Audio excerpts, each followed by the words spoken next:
ছুটি শেষে কাজে যোগ দিতে ঢাকায় ফিরেছে কর্মজীবী মানুষ।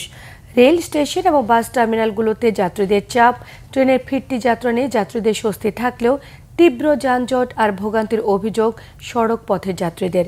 কর্মব্যস্ত রাজধানী ধীরে ধীরে ফিরতে শুরু করেছে চিরচেনা রূপে। আরও জানাচ্ছেন মোবাশ্বের আহমেদ।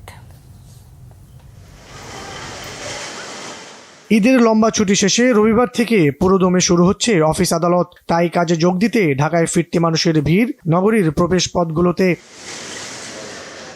কমলাপুর রেল স্টেশনে মানুষের ভিড় ছিল লক্ষণীয়। শনিবার যথাসময়ে প্রায় প্রতিটি ট্রেন গন্তব্যের উদ্দেশ্যে ছেড়ে গেছে। তবে ঈদ করে ঢাকায় আসা মানুষের পাশাপাশি গ্রামে যাওয়া মানুষের সংখ্যাও ছিল চোখে পড়ার মতো। এদিন ট্রেনের প্রতিটি বগি ছিল যাত্রীতে ঠাসা। অনলাইনে টিকিট কেটে গন্তব্যে যাতায়াতের সুবিধায় খুশি যাত্রীরা।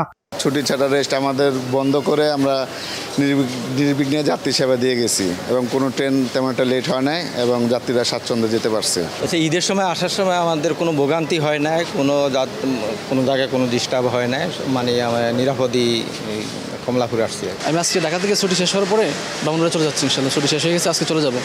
আর টিকিট পেতে আমার জন্য খুব সহজ হয়েছে, আমার জন্য খুব ভালো হয়েছে, কোনো সমস্যা হয়নি। আমাদেরও অফিস শুরু হয়ে গেছে, আমরা রেগুলার অফিস করছি আজকে থেকেই। সকাল থেকেই রাজধানীর সায়দাবাদ ও গাবতলী বাস টার্মিনালে দেশের বিভিন্ন জেলার বাস থামছে। তবে যাত্রাপথে যমুনা ব্রিজের আগে যানজটের ভোগান্তির কথা জানান অনেকে। যমুনা ব্রিজের আগে প্রচণ্ড জ্যাম ছিল, গোবিন্দগঞ্জের আগেও জ্যাম ছিল। 13.5 ঘন্টা সময় লাগলো। পুরো সিরাজগঞ্জ ওখানে কিলোমিটারের পর কিলোমিটার জ্যাম। ঈদ খুব সুন্দর কাটছে, কিন্তু ফিরতি যাত্রায় অনেক বিলম্ব হইল। 18 ঘন্টার মতো সময় লাগলো আসতে। সবাইরে নিয়ে ভালোই কাটাইছি। ননদের বাড়ি গেছিলাম, বাড়িতেও তো যাই হারিনি। আমি আমার মা আছে বাসায়, আর আমার ভাইয়ের একটা বেবি হয়েছে ছোট, মূলত ওদেরকে দেখতে গেছি। এদিকে রাজধানীও তার চিরচেনা রূপে ফেরেনি। সড়কে নেই যানবাহনের চাপ, বেশ স্বাচ্ছন্দ্যেই চলাচল করছেন রাজধানীবাসী। এখনো বন্ধ রয়েছে বিভিন্ন মার্কেট ও দোকানপাট। রবিবার থেকে সরকারি বেসরকারি সব প্রতিষ্ঠান খোলা। রাজধানীও ফিরবে তার চেনা রূপে।